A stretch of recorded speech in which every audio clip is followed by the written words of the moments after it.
Hello, everybody. Welcome back to the Dual Screens podcast. I'm one of your hosts, Stephen Fontana. With me, as always, he's in that other box. He's Andy Asimakis. How you doing, Andy? That is a hard question to answer. Yeah. Okay. It's a lot to unpack. I see what you did there. Here, I should know better than to give you these things. That's like the cue to go into it. Good Lord. Well, I'm back, ladies and gentlemen. You've unpacked me. You've taken me out of my beautifully, neatly packed box with popcorn, paper, styrofoam, bubble wrap. You've unwrapped me. You've placed me in my chair, and now I'm here finally back on Duel DSP. So I'm very happy to be here. And joining us this week are Wren Brier and Tim Dawson, developers of Unpacking, a Zen puzzle game about unpacking a life.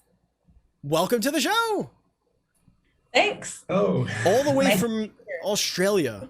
So this is a first for us, and this is good. We're hitting another continent, as it were. Andy, I think this might be all 7. I think we hit it. I think we did it.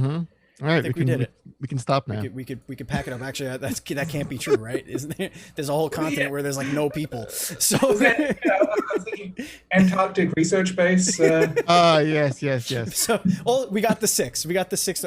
Hey, they just realized that New Zealand is its own continent, like under the ocean.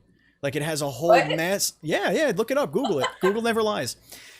Ladies and gentlemen, this is the Dual Screens podcast, the internet's #1 indie developer interview podcast starring 2 people you've never heard of. That's right, me, Steve, him, Andy. And the show posts each and every Friday for your listening pleasure on your podcast service of choice, including iHeartRadio, Spotify, Apple Podcasts, Google Play, and everywhere else. Now, folks, I do want to say right now, for the rest of this month, we're going to give you the rest of this month. If you are subscribed to the Proven Gamer feed, which still says in the description that we also do the Dual Screens Gamescast podcast, subscribe to the other one, because we started hosting our podcast independently, and for some reason both feeds still exist, but we got a countdown. August 1st, that other feed is gone. So if you're listening to this on that other feed, go and subscribe on our other one, and we would love to have you over there so you get all the updates, all the most recent episodes. And of course, all the shows post on youtube.com/dualscreens.tv. And that's it. That's the rigmarole. We're done with that. So here we are. What going to do the thing. Welcome. It's so awesome to have you here. Like Andy and I watched the what the hell was it called? What's the thing for E3? The Wholesome Games. I keep wanting to say humble. The Wholesome Games. And this little gem popped up, and I was like, this is gonna. Oh no, it's hitting the OCD. You guys really hit that little OCD button. Why don't you give everybody the elevator pitch? What is Unpacking? Do you want to take this, Tim, or should I? Doing it? Sure. Okay. So Unpacking is a game about taking things out of boxes and finding places for them to go. It also follows the story of a character through the different moves in her life from childhood into adulthood. And you learn about her through the items that she owns, what she keeps, and what she leaves behind.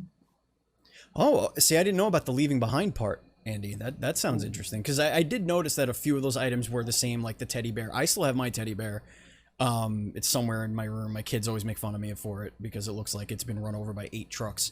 I still have that, and God knows I've unpacked that 100 times.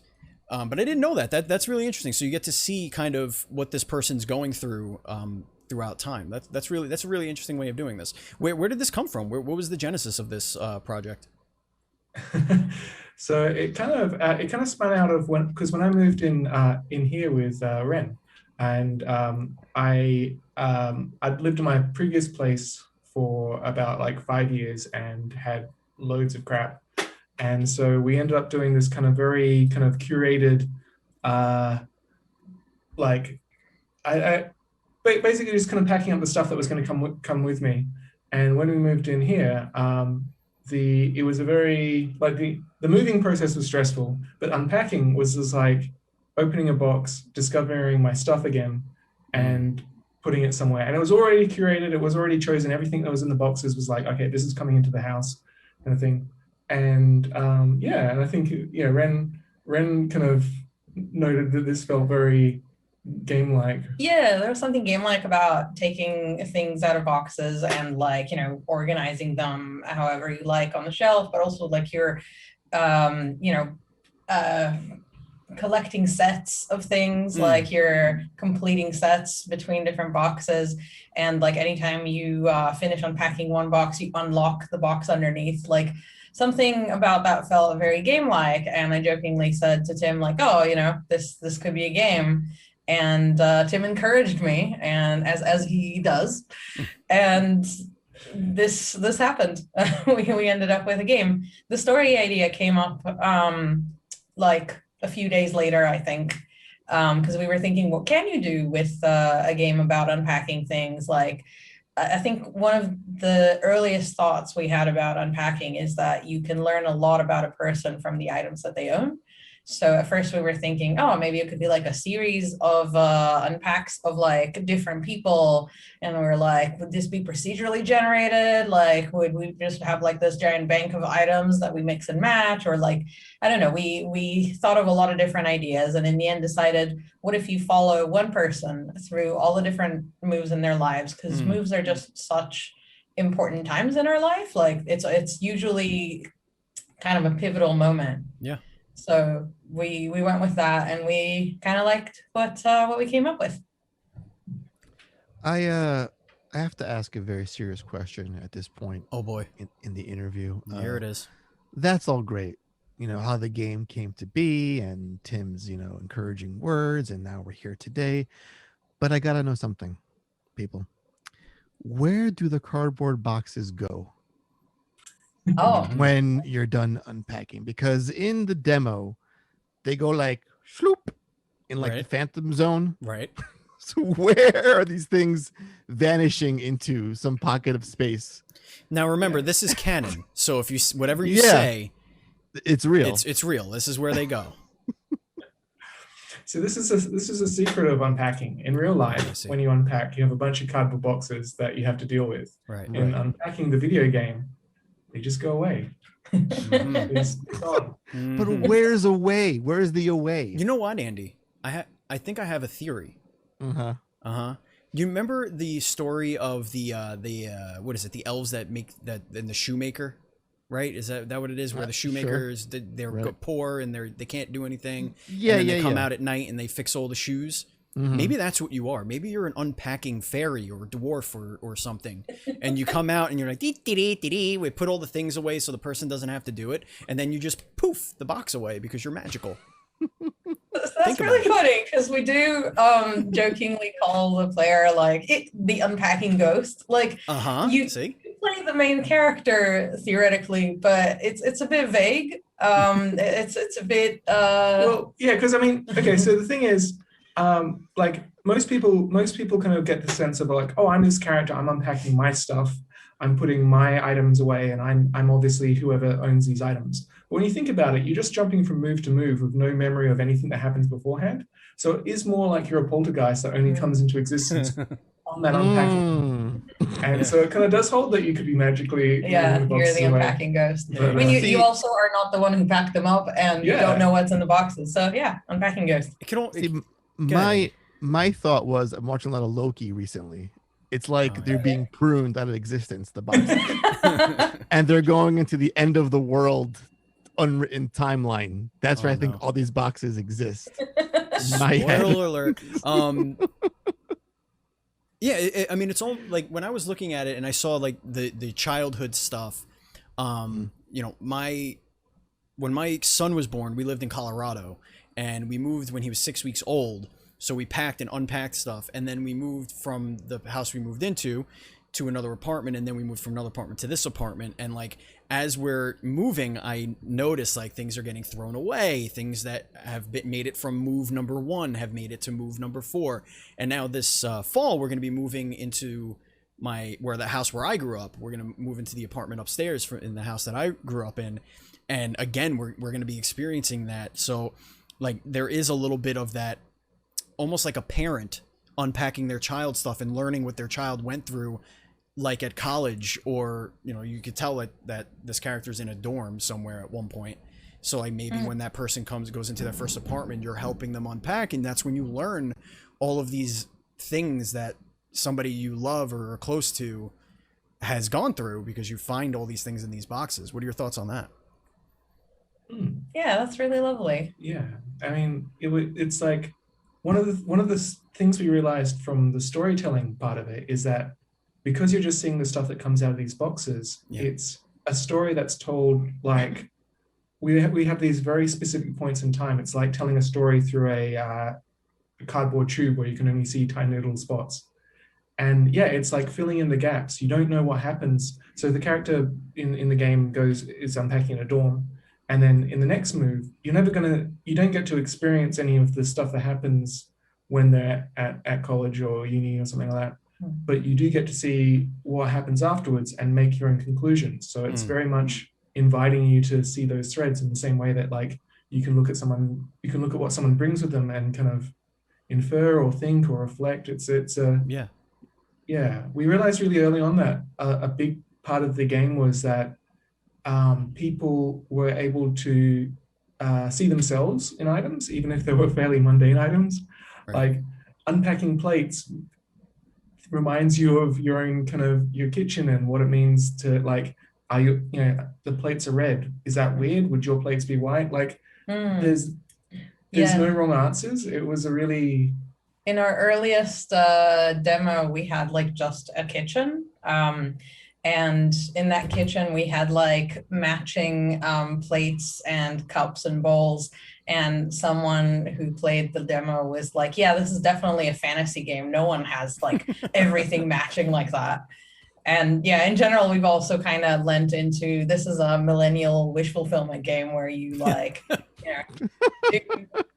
like you move into a nicer place and all your stuff is organized and you can go several years between moves. There's something just like the vanishing boxes. It's very fantastic. There's something very romantic about it too. You know, I remember when, and Andy, maybe you went through this too, but when you lose somebody and you start going through their things, especially if they're older, much older than you, like when I lost my grandparents, and we lost them 18 months apart. But so when we were going through all their belongings in their house and putting them in boxes or putting them, you know, to donate and all that stuff, you see their life that you knew nothing about, but you're still connecting in a way like, hey, here's the picture of my grandfather at when he was, you know, much younger than I am now. And look, he's doing the same stuff I did. He's playing ball with his friends. He's at the park. He's, you know, whatever. And you kind of make these like little romantic connections to these people that you thought you knew. And just based off of what I've seen of this game, like I could see that happening where you're almost reminiscing about this person's life. Like it could be that person unpacking themselves and be like, oh, remember when this happened or whatever. But even mundane items could trigger something like my grandfather's pipe, seeing a pipe that he didn't smoke for like 20 years in his last 20 years. But I remember when I was a kid, he used to smoke a little pipe, and seeing that and being like, oh, I want to keep that. You know, there's just something very romantic about going through memories and moving those memories into the next phase of your life. That's really chill. It's like when you say it's Zen, it is very Zen. How deep is this? Like, how far do you go with this person? Whoa, what was that? Was that a thunderstorm? That was lightning. Oh, and I heard, and my headphone popped.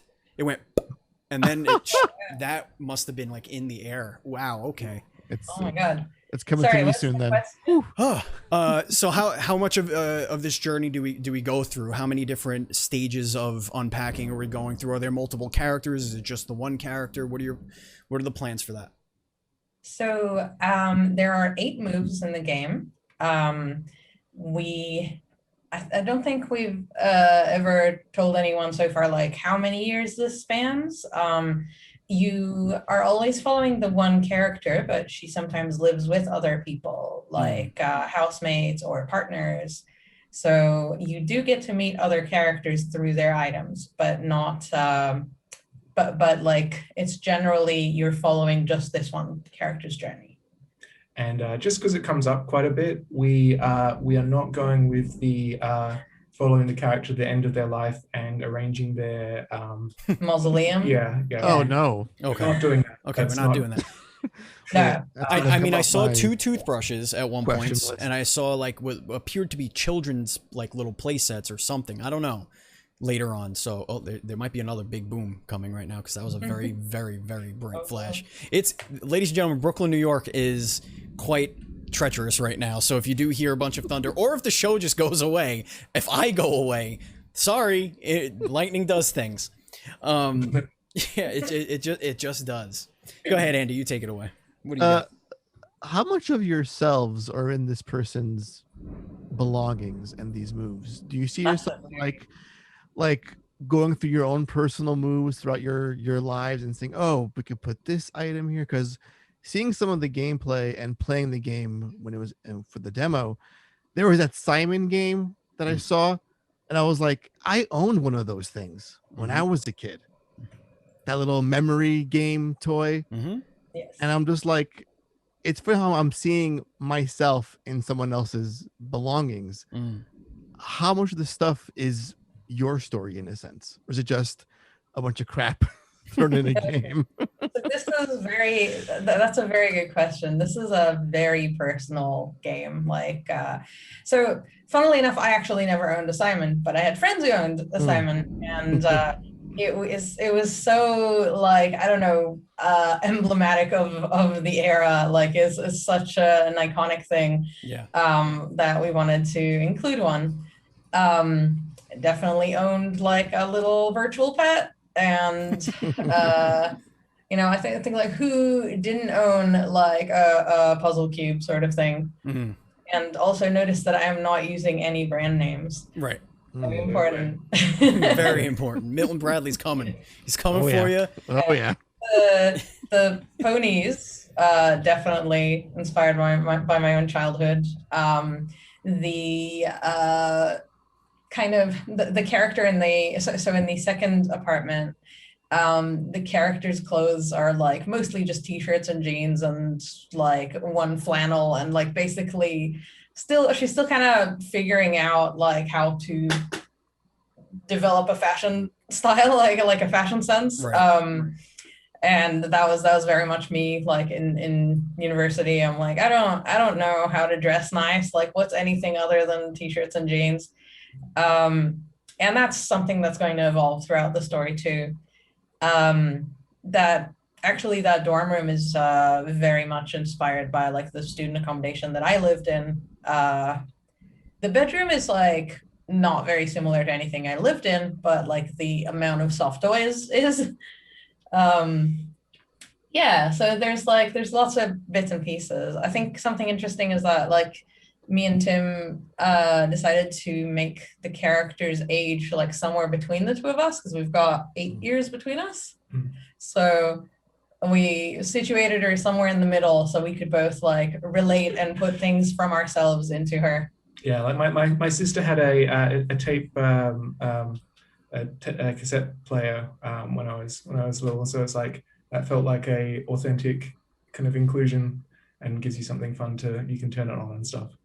But it's interesting because the character is very like draws a lot from Wren. There's a lot of kind of relatable kind of a through line there, but it's also really important to find the ways that the character is not Wren and it's his own. So it's kind of an amalgamation, so we can pull in different ideas, and also there's certain things that bend better to the story. And it gets a bit weird, I think, when you're working on something and you don't want to have a self-insert, I think. Yeah, it's because it starts making the work a little too tangled up. Yeah, like there's definitely a lot of me in the character, but it's like she is not me. She is a different person. Well, you write what you know, so that it feels real and relatable. Yeah, and that's the funny thing about this game is like approaching it. We both kind of went, what are we? Well, at least I went like, what am I good at? What can I do well? And what do I know? And so it's a pixel art game, which is something that I have a fair bit of experience in. And it's like about things that I'm familiar with. It's like domestic environments and places I've been, and like my own life. No one can be like, no, that's wrong. You got that wrong. It's like, no, it's my life. You don't know. Yeah, like it's you know, like it's the time period I lived in, it's the places I've lived in. Right. So I feel very like comfortable making this game. And in terms of the narrative, yeah, it's like things inspired by my life, by Tim's life, by friends' lives. So it's all like bringing people's personal stories in. Something that was really important was having these kind of relatable, like we definitely made decisions to make items that we think are gonna be relatable to more people, that we think are kind of common, like something like including the Simon toy, right? It was a contemporary item, so it makes sense that it's in the room because it's recognizable, and we wanted to kind of have this mix of items that make you go like, oh yes, I have that, I know exactly what that is, that generates feelings, but also some unusual stuff as well. And some things will be unusual to some people and not other people. For instance, like me and Wren are both artists, and so we were used to like having lots of color pencils or markers and stuff growing up. Other people will be like, oh, what is this strange item? Because I wasn't really into that as a kid or a teenager.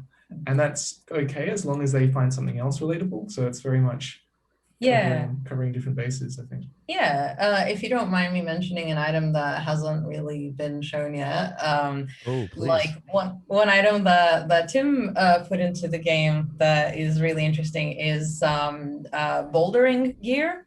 Like, oh, okay. At one point, the character gets into bouldering, and so it's like, yeah, she's got like a chalk bag and climbing shoes. And they are very specific items that most people won't know what they are, but they're like, this is something sporty. And so they put it with other like sports equipment that the character has, or like they put them, you know, at the bottom of the closet or like under the bed or something. And that's fine, like that's enough. But then you have people, we have had people who played the game and were like, oh my God, bouldering gear. And then like when the character no longer has that item later, they're like, oh, that's sad that she gave up on it so fast. You know, I would go ahead, Andy, you can go. No, I was gonna say, like, you know, how to make a game like this have any sort of fun factor or serious appeal, because on paper you're saying you're unpacking boxes. It's like, how fun could a game like that actually be? But then it's that discovery you get of people's personal belongings, seeing what's inside the actual box itself. That keeps that loop going and feeds that curiosity. And it's a fun thing to see. Yeah, but I mean, my thing is like, how fun is like killing people? Like that's not very fun, but we do that in a lot. And it depends who's doing the killing, you know.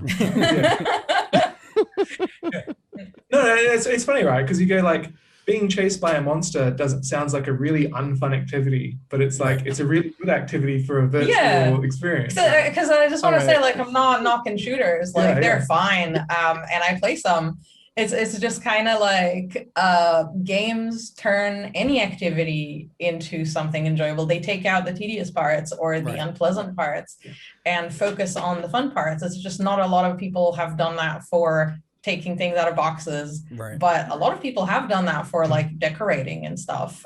Like this game so far has seemed to capture a lot of like people who play The Sims, people who play Animal Crossing, that sort of thing. You know, I was going to ask about that. I wanted to kind of segue into the whole gameplay aspect, because you say it's a puzzle game, but there is no one solution. It's more of a puzzle game of just getting these pieces to kind of fit where you want them to fit. And there's a lot of creativity in that. And I think that's what the fun part is. It's being able to be expressive of yourself using this other person's way of expressing themselves. It's like taking two things and making it one, which I think is really cool. It's very unique. Thanks. Yeah, it's always been a bit of a balance between like the puzzle aspect and the self-expression aspect.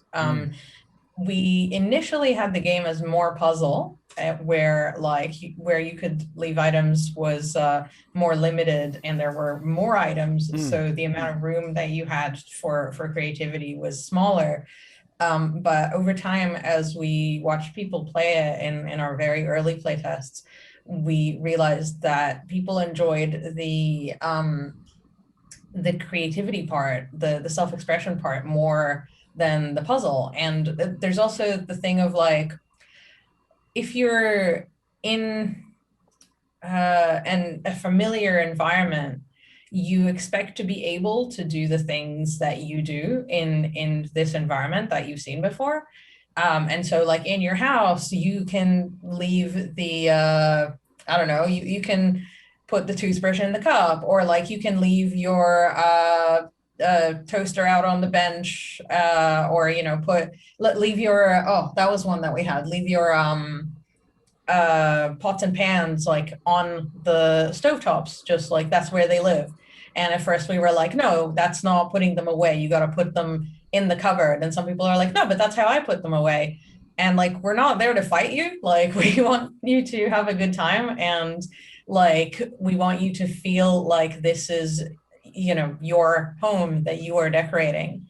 And so what we try to achieve with, so I don't know if you're aware, but like the game has a validation system. So like, once you finished unpacking all the boxes, the game does tell you, like, it puts a red outline around some items that you may have put in the wrong place. And by wrong place, it can be like, this item doesn't belong in this room, or like you just left the item in the middle of the floor, or like this is a desk item and this you is put a it trip in the hazard. closet. It's feng shui. Yeah. Oh, sorry? It's feng shui. Feng shui. Feng shui, yeah. Feng shui. No, so I mean, The toaster we try to on the make bedroom it- floor. We try to make it like basically that if we tell you this item doesn't belong here, you go, oh, of course, not what, why? Like, this is where I would leave it. So as long as we manage to hit that, we're happy. Yeah, so mechanically, I think, like at first we definitely had more of a puzzle, can you solve this kitchen kind of feel to things, where it's like a lot more tightly packed and, you know, a lot more specific about where things go. But one of the things we realized that Wren was alluding to was that people have their own rules. So people immediately started making up their own rules. They're like, all the plates have to go on the lower shelf above the sink.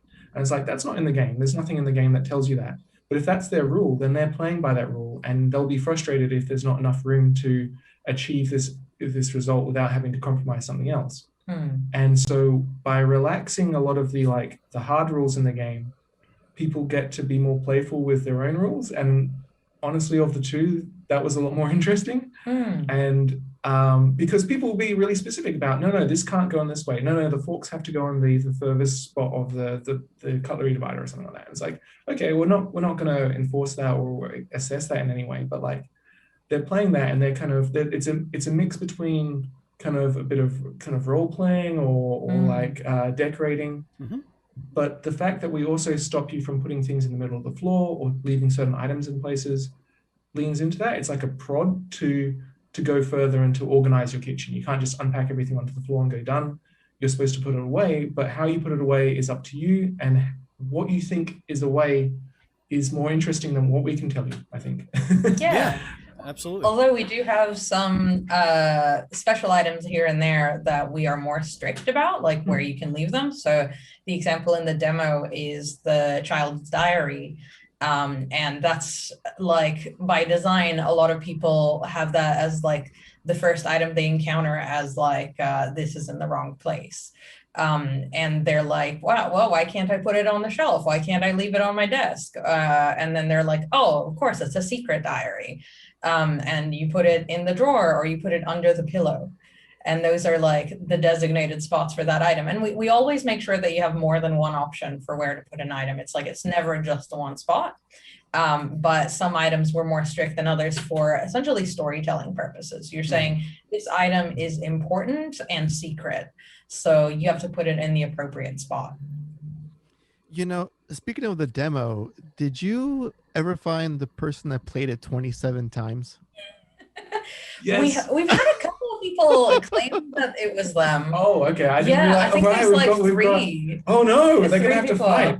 Yeah. Oh no. But I mean, I think it's little hard. Like the next person down from that played it 15 times, which is still a lot. But if you play it like 15 times or 27 times, I think you're not gonna really notice. Like you're not gonna be able to say, oh yeah, I played this over 20 times, or like I played it over 10 times. That feels kind of similar at the end of the day. Yeah. Maybe practicing for speed runs. Like I was gonna ask, what's that like for you guys, seeing someone play through your demo that many times? Like, wow, this is really making an impact on someone's life. Or are they training for actual unpacking?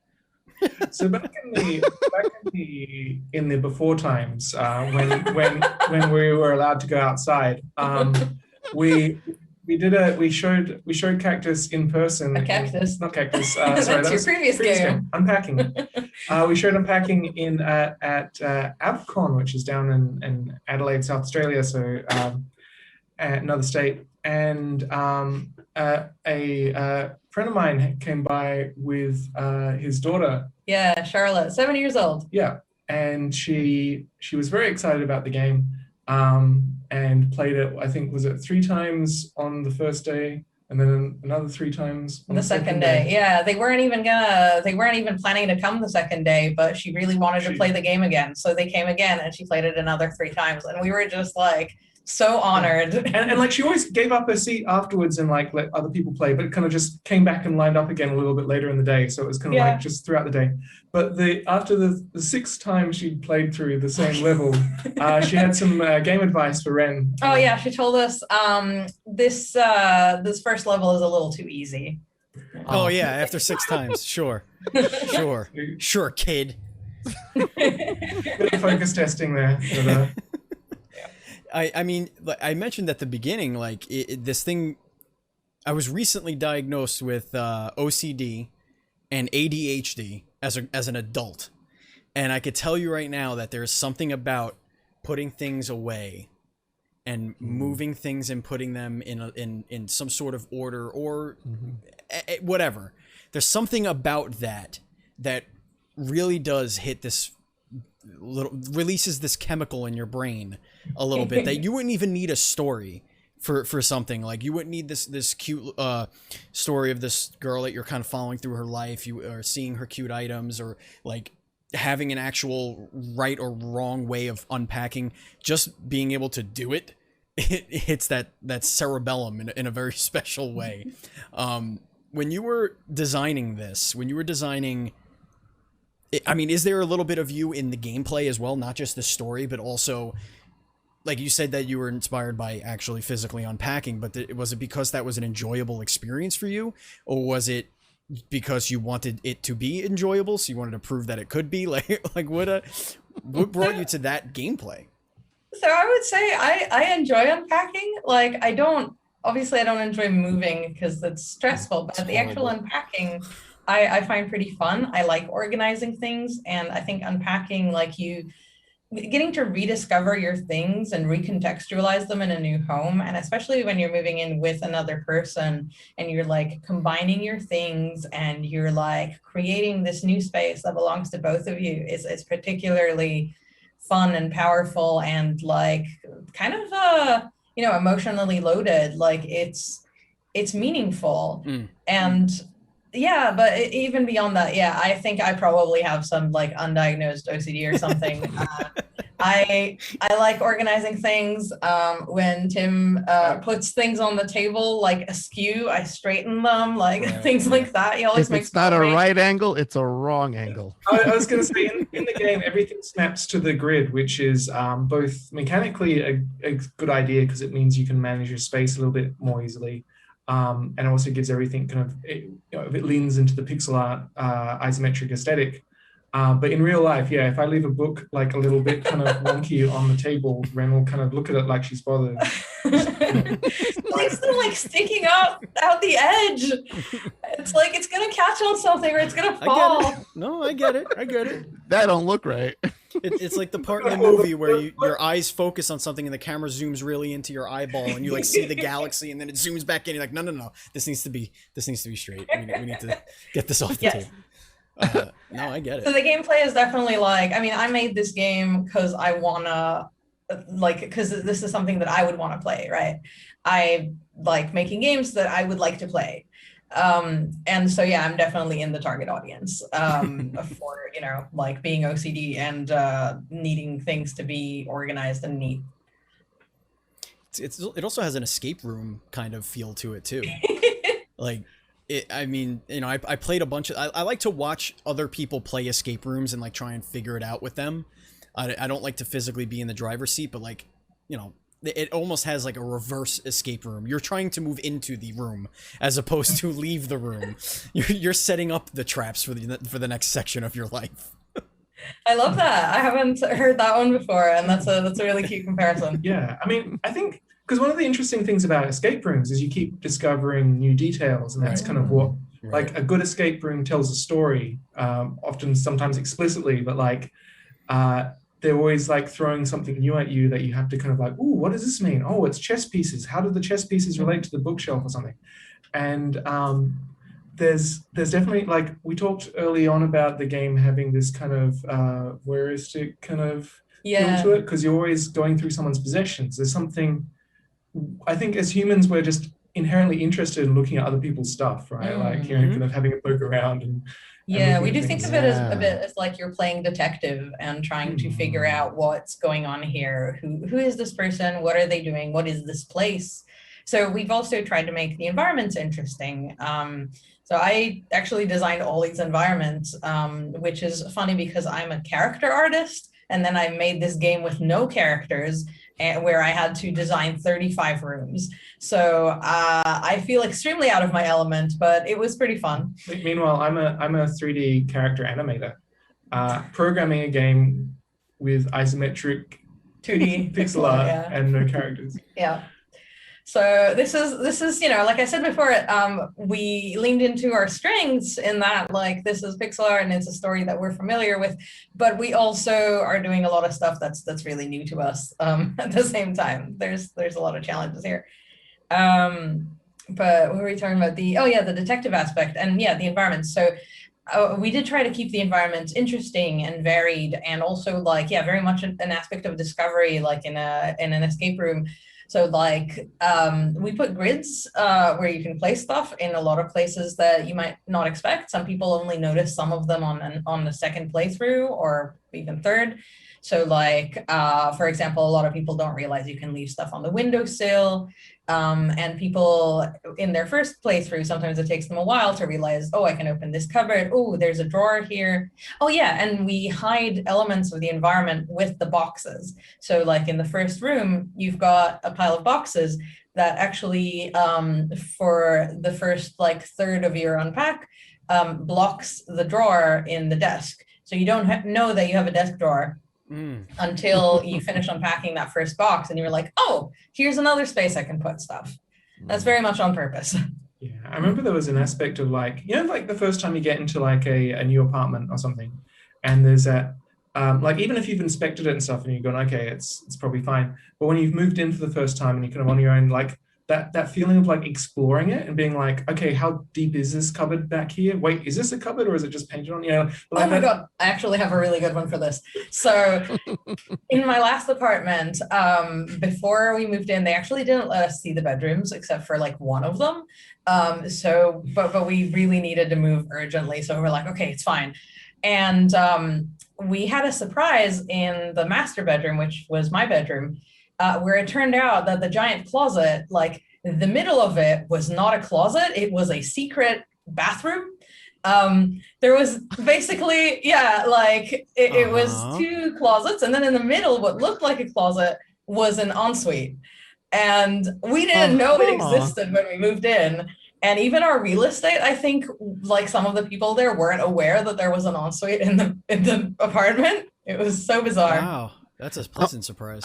I'm still stuck on this whole, you didn't see the room before you moved into it. Like, that sounds, my brain is like broken thinking about that. Like, here's the space, but you can't see this one room.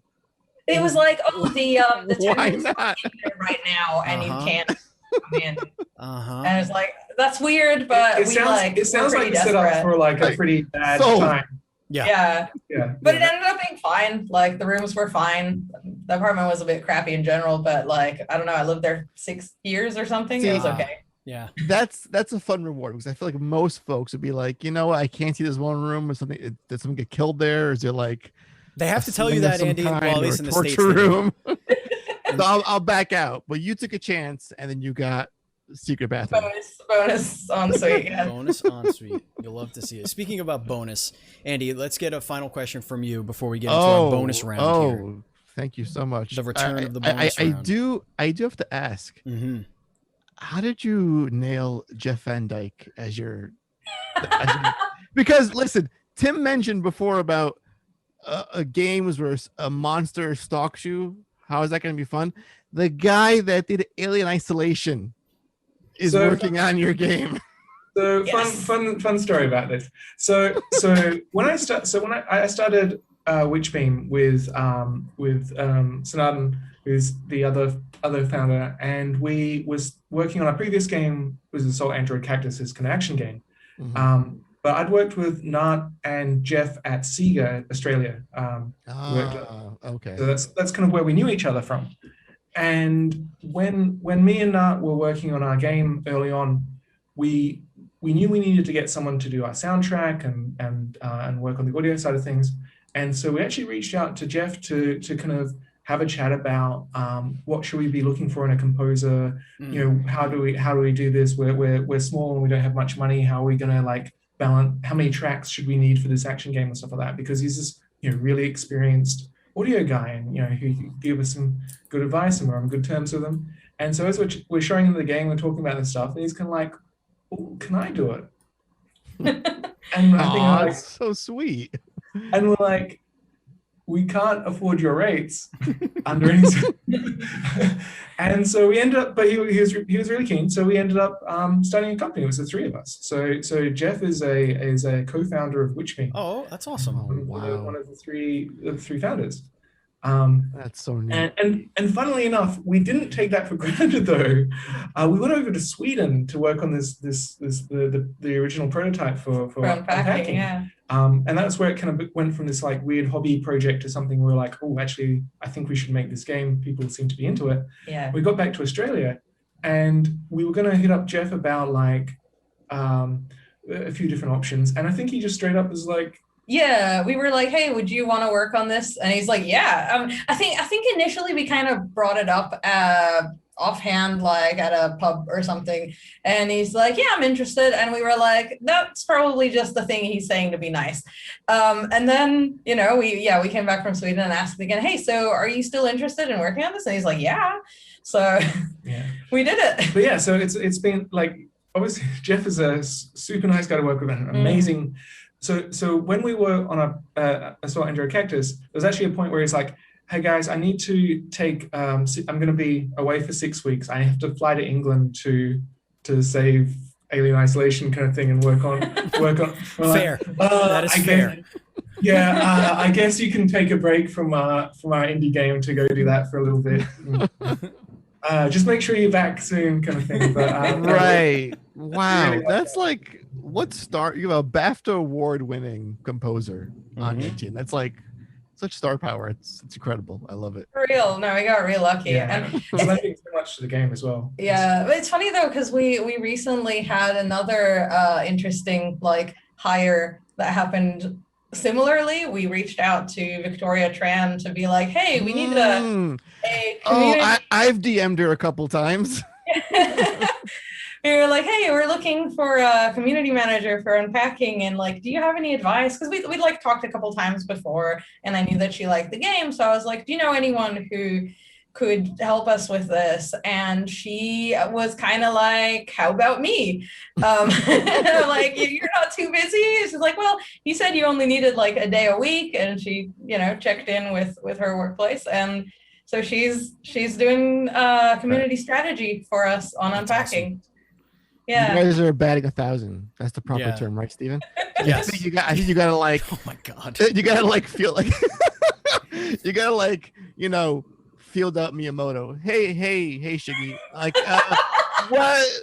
Can I put a mushroom in here? You're like, you know what? I'll do it for you guys. Don't worry about it.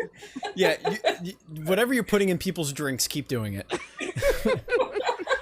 I mean, sometimes being cheeky pays off. It's like, Listen, I know the strategy. I have some people that do art for us for free. I get it. It's like, hey man, do you know anybody that could, like, I'm trying to design it myself. Here's my prototype. Like, hey, let me clean that up for you.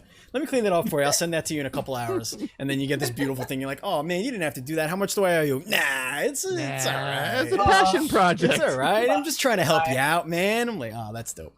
All right, guys. We definitely pay all our dues, but it's yeah, we've been really lucky, and our team is honestly amazing. Like, I love everyone on our team, and it's just been a pleasure to work with all of them. I'm gonna be like sad when this is over because I won't be working with them anymore. Unpacking too. That's how you get it. That's how you rope them back in. Unpacking again.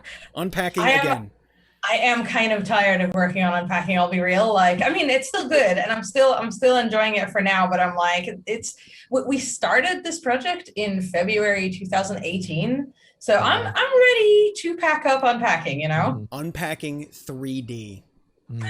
VR game. yes. Come on now.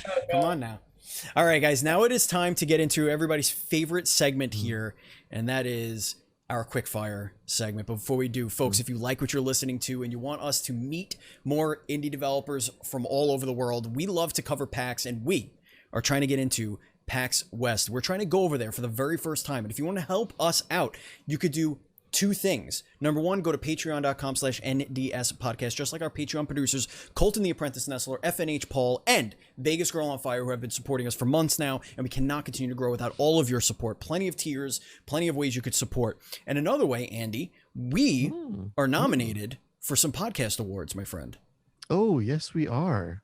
So yes, we certainly are. Why don't you tell people about that so that they can help us get some eyeballs on this? It's the podcast awards. You go Google that. It'll bring it to the form. We're up for a couple of awards here. Is that correct? Right. It's People's Choice and for games and hobbies. Right. Right. Now we're up against some heavy hitters here. Oh, yeah. We're up against some big uns. All that support would help. All the support. Like a nice jock strap. Yeah, can get us like a nicely fitted bra, a custom fitted bra, brassiere, as it were. That's what we need from you folks. So go ahead and do that. Go to the podcast awards, help us out. You sign up really quickly. It takes about 2 minutes, and then you could just look for us in those categories. There's a ton of categories. You don't have to vote in all of them, but in those two that we had mentioned, the People's Choice Award and Games and Hobbies, you can vote for us, and that would be fantastic. All right, now it is time for rapid fire, and I'm gonna give you an easy one. Or at least what I perceive to be an easy one. But maybe you don't have an opinion one way or the other. Pineapple on pizza, yes or no? Yes. No. This is the one food that Tim and I don't agree on. Stephen, there are two of them here. So this makes this there'll be some fighting. Trust me. This makes this next one one of my favorites even better. Even more favorite. Okay. With two. I love it. All right. So I think we'll start with Wren. So Wren, you get a phone call. Oh yes. I love this. In the middle of the night. And Tim is not home because Tim apparently has been arrested for committing a crime. What crime did Tim commit? Oh, that's hard. What would you be arrested for, Tim? I feel like maybe he would have. I don't know. I don't feel safe saying this. All right. Well, Tim, you get the same question. You got the phone call. What was Wren arrested for? What am I getting arrested for? Yes. Climbed into a zoo exhibit. That's possible. Okay. Okay. That came a little bit too fast. A good intention. Is there some precedent there? I don't think I've done that before. I just really like petting animals, so it's possible. I get it. That's So with good. that being said, have you discovered something that you think Tim would be arrested for? Has it come to your mind? Now. Last chance. Last chance. I don't know. I was He's just throwing you thinking under the like zoo you could bus. probably hack into something or other, Oh, accidental hacking. like Right. take down a government. Sure. That's Oh wow. Damn the government, Topple a man. nation. Get them. Topple government, man. All right. Yeah. Would you rather have the power of flight or invisibility? Mm. We'll start with Wren. Flight. Yeah, when I was younger, I would have wanted invisibility because I would like have wanted to know things that people would, I don't know, say when I'm not in the room. And now I'm like, Talking I don't shit, want to yeah. know. I don't want to know. Uh-huh. Just like my anxiety is bad enough. I do Sure. enough mind Sure. reading. Like I don't need to Got know it. what people think. Heard that. So flight. Yeah, flying sounds awesome. Absolutely flight, as long as I also have the power to stop. That is fair. Just stop. That is fair. This isn't a genie situation. Like it's your ideal version of whatever the hell we're making you choose. It's all good. Andy. Hmm. So the fun question for two people as well. So, let's say Tim, Wren was asked to make you a sandwich with items that are currently in your refrigerator. It could be any item in that fridge. Mm-hmm. Would you trust her to make you a tasty sandwich or one that would make you violently ill? Would she fuck with you on purpose because she had the chance to do so? Oh. Me? I completely trust in Ren Thank you. to not poison me. She's had opportunities and hasn't so far. Yeah. So Actually, it was pretty funny. Tim had his birthday not like that long ago, a couple months ago, and it was a big one. So I decided to throw him a surprise party. Aw. And I am like a super obvious person. I'm really bad at keeping surprises, and Okay. Tim did not know. Tim Wow. did not suspect. And okay. so Tim was like, afterwards, Tim was like, I think there's a pretty good like chance that like if you tried to poison me, you would succeed. And I was like, so oblivious.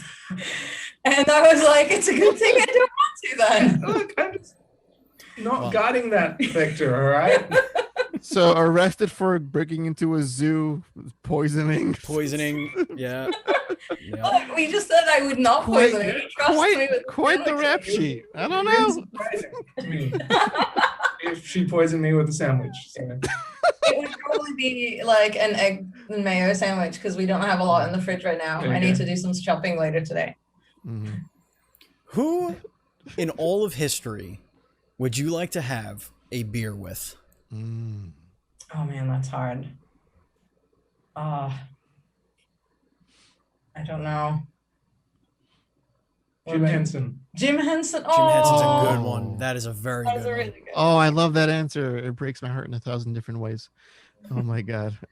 Speaking about beers, what word best describes you when you've had a few too many beers? We'll start with Tim. Ooh, for One more? Is that what you said? no. I said for Tim it would fun. You're the fun guy. Everyone, All right. Fun guy. Ooh, a fun drunk. Tim is a very fun drunk. Everyone is like, Tim is really good to hang out with, but drunk Tim is even better to hang out with, Okay. is what we've heard from friends. That So seems enabling. I know, like, please don't turn my boyfriend into an alcoholic. I'm a little concerned, but people do love drunk Tim because he's just like less inhibited and has really good stories. Did you say enabling, Tim? Is that what you said before? Yes. That's What about fantastic. drunk me? I don't really. You get sleepy. I get sleepy. Do I? A little bit, like kind of. I guess so. Maybe a little. I think you just called My you boring. ex-housemate was Mhm. my former housemate would literally fall asleep after drinking. So like we'd go to a party and eventually I'd find her like passed out on a couch. Ah, damn it. One of those. Like get a dragger, put her into an Uber or whatever the hell. Yeah, those are No, nice. not like rowdy and then falls asleep. Just kind of like gets sleepy and then like Sure. Just like lies down. slowly nod Sure. off, like into the Glass of background, wine. under Yeah. a pile of coats. Yeah, I know that feeling. What is something that you collected as a kid that you still have at least some of? I'm glad you added that second part of the question because something you collected as a kid is like a lot of things for me. Everything, yeah. A hoarder. Something that I collect. Okay, so I collect things. I collect, the manga group Clamp. They made like Cardcaptor Sakura and Magic Knight Rayearth and Tsubasa and all those. I collect their comics and specific figurines of their characters. And I started this collection in, I think when I was like 14, and I still have it. Very cool. Tim? I mean, I've got I've got a bunch of comics still kind of hanging around and stuff, I think. And probably, I know I've got my little video game figurines hanging around. That's cool. And I would definitely say like collecting games, like you've got games from all kinds of consoles and consoles from all kinds of ages. It's a small curated. I've still got my Dreamcast selection. Hell yeah.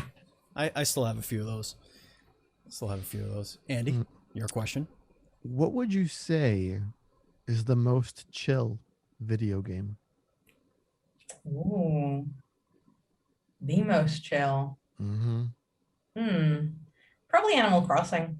Yeah, it was my chill out game all of last year. That's good. Now I'm playing Cozy Grove to chill out with. Hell yeah. I got that on the backlog. That's waiting for me. So damn It's chill. lovely. What about you, Tim? What's a chill game for you? I really love Flower. Flower's dope. Flower, yeah.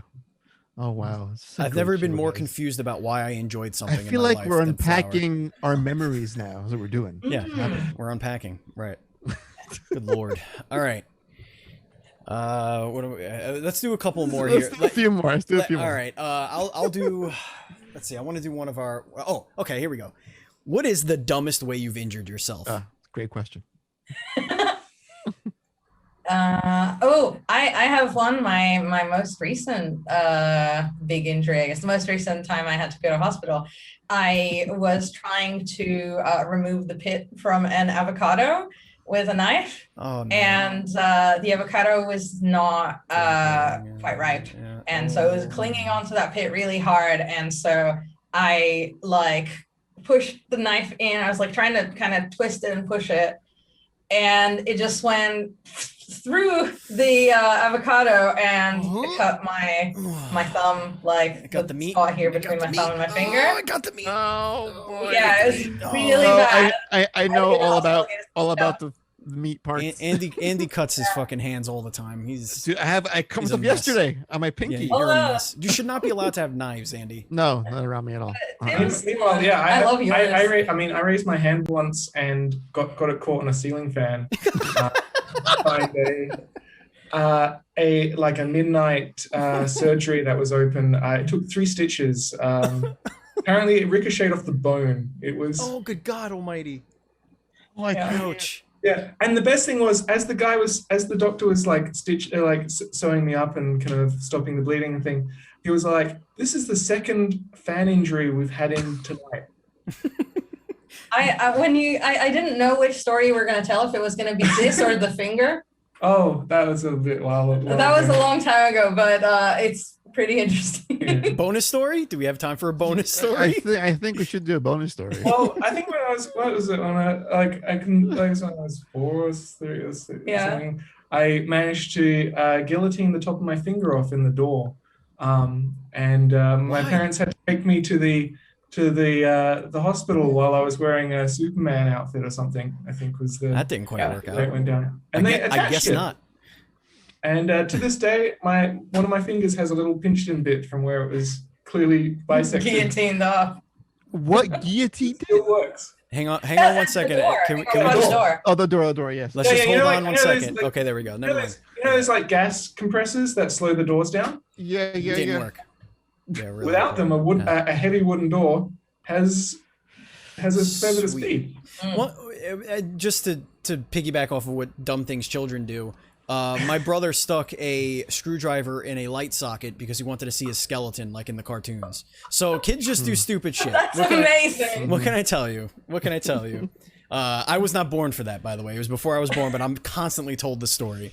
Andy, why don't you hit him up with our final question? Well, you know, I was gonna ask what would be on the gag reel of your life, but we've already answered We've that. got that. That's done. Done past. Yeah. So I'll ask this. It's another fun one. Would you rather have an exact clone of yourself or $1 million? Ooh, okay. So it depends what the clone can do. Like, can I control the clone? Well, no, it's not a robot. I think it's more like a multiplicity thing going on. It's like it's just another you that thinks and acts like you. So what I want is like, you know, like in Naruto, how he does like the Kagebunshin no Jutsu. Oh, you want a shadow clone. Gotcha. Yeah, I want shadow clones. That's what I want. I want shadow clones. That's a very so that I specific can get clone. a lot more done in the day because I am a slave to capitalism, I guess. I'm taking the million because I do not want to risk that. I think another one of me running around is excessively dangerous. That's fair, it's excessively dangerous. I think it would be kind of a handful if I had another me running around. But if it's like a shadow clone situation, then I'd be happy. That's fair. I mean, I feel like if you could, if you collaborated well, that would be amazing. But like, imagine getting in an argument with yourself. I think it would kind of nobody wins because it has all your worst traits too. Right. I don't want to deal with that shit. And it knows all of your worst secrets. It has all the leverage on you. Yeah, imagine being like, I can't believe that guy would think that. He must be an idiot. What does that say about me? It's just, it's not something you want. You don't want to go down that path. Definitely don't want to go down that path. I would honestly, I think the most undervalued superpower of all time would have to be not needing to sleep. Like, if you didn't have to sleep and you could just repair your cells and just be like, I'm good, with like just like meditating or whatever the hell you have to do, or like whatever. I think that's like completely the most underrated superpower. Yes, I would be extremely down for that. Yeah, hell yeah. All right, so now it is time for the final question. This is the ceremonial final question. Every single guest before you has answered said question. It is a binary question. There is one answer or another answer. There is no third answer here. There is a right and there is a wrong answer as well. Or is there? Or is there? That's up to you to determine. But are you really determining this? I don't know. Because maybe it's non-determinable. Maybe it is just so esoteric and omnipresent that a lot of buildup. I'm just whipping out thesaurus words at this point. I don't even know what they mean. All the SAT words are coming. I'm getting them in there. Okay, I got a 700 in English for a reason. You know what I mean? Here we go. Toilet paper. We got the new word of the day: toilet paper. Here it is. It's very simple. A baby can answer this. As a matter of fact, babies have answered this. And the question is, Andy or Steve? Oh. I'm sorry, Steve. I'm going to say Andy because for us, you're incorporeal. Like, I can't see you. Yeah, but it's the camera thing again. Gets me every time. You know, I feel like they want me more, but that's like the easy out. Like, we love Andy obviously, but we got to make it feel like, okay, Steven could have won possibly if you saw his damn face, right? Which I think would actually be a knock for you. So there's that. Well, Tim didn't answer yet, so he could feel bad for me and give me the half win here. Well, how about Tim? How about you pick Steven and then you answer as one. That's how it works. What? I'm kidding. What is this? I feel like Wren, we've had the whole interview to have this face bonding kind of moment. No, I get it. I understand. I understand. Insurmountable barrier. Just screw the guy that's hosting. You know, screw him. He doesn't matter. I mean, I'd be screwed too if they didn't pick me. Yeah. Yeah. I mean, your implied ability to control lightning was very impressive. That was terrifying. And then my TV shut off because I need my TV to put my light on because it's powered through USB. So everything went out in the middle of the show. I was like, uh-oh, did I just lose power? No. It's just my TV. My TV went to standby mode. It's all good. It's all good. But speaking of standby mode, everybody's standing by to find out where they could find Unpacking. So why don't you tell everybody where they could find it, where they could wish list, all that fun stuff. Yeah, so our website's unpackinggaming.com. We're pretty easy to find at the moment, and we're on Steam. We're taking wish lists at the moment. The game's also gonna come out on the Switch, but we haven't got stuff up for that yet. But and our Twitter account is probably where we post a lot of stuff. Unpacking a Life, at Unpacking a Life. Unpacking. But we a also life. have a mailing list and a Discord now. So We do, yeah. So we Yeah. have a Discord. Ooh, You can Discord. find it through. I don't think we're actually linking it from our website. We probably we should. should. It's linked on our Twitter and on Steam. Awesome. Yeah. And where could everybody find you guys? Where can they follow you as developers Oh. and people? So I'm at Renegade on Twitter, and I'm ironic account on Twitter. So we're both under our names. yeah, you can find, if you just look up Tim Dawson or Wren Brier, you will find us. Mhm. Awesome. Well, if you want to follow us, ladies and gentlemen, this is the end of the show, and this is where I'm going to tell you where to follow us. I'm at Batchild27, Andy is at Pants Guy, and our show is at Duel_screens on Twitter and at Duel Screens on Instagram. You could also join our Facebook group, facebook.com/groups/DS podcast. And of course, if you join our Patreon for as little as $1, you get into our Discord, which is where all the VIPs hang out, including some developer guests. So if you guys are on Discord and you want to join up and talk to people about your game or about games in general and just hang out and be goofy, please feel free to do so. That is going to bring us to the end of the show. Thank you, Andy. Thank you, Wren. Thank you, Tim. Thank you, listeners. Thank you, viewers. This has been the Duel Screens podcast. And as always, please be excellent to each other.